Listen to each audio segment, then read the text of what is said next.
વરસાદી માહોલ જામ્યો છે ત્યારે ચોમાસું સૌરાષ્ટ્ર તરફથી આગળ વધશે તેવી હવામાન વિભાગે સંભાવના વ્યક્ત કરી છે। અરબી સમુદ્ર પર એક અપર એર સાયક્લોનિક સર્ક્યુલેશન બન્યું છે જેથી સૌરાષ્ટ્ર તરફથી આગળ વધે તેવી શક્યતા છે, જેના કારણે આગામી દિવસોમાં પહેલા સૌરાષ્ટ્રમાં અને ત્યારબાદ ઉત્તર ગુજરાતમાં ભારેથી અતિ ભારે વરસાદ વરસી શકે છે, તેમજ તેની અસરના કારણે રાજ્યના અન્ય ભાગોમાં પણ વરસાદ વરસશે।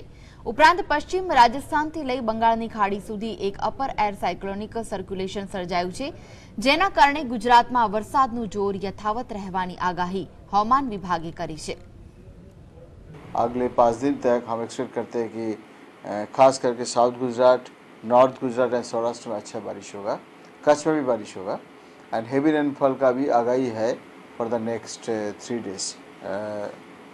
गुजरात रीजन पहले साउथ गुजरात सौराष्ट्र एंड बाद में नॉर्थ गुजरात को भी हेवी रेनफॉल का वार्निंग है।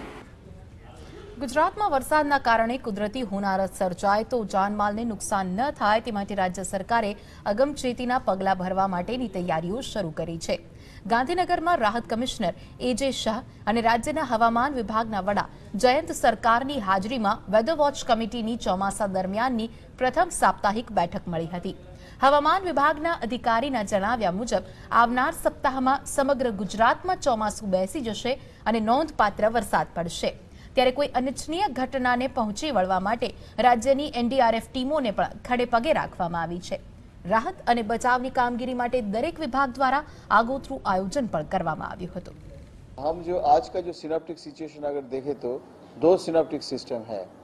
एक है ऑफशोर ट्रफ जो साउथ गुजरात कोस्ट से लेके केरला कोस्ट तक जा रहा है, और दूसरा एक बहुत ही अच्छा एक साइक्लोनिक सर्कुलेशन है जो कल भी था, इसलिए हमको अच्छा बारिश हुआ। आज भी वो है over this south Gujarat adjoining Saurashtra and north east Arabian C.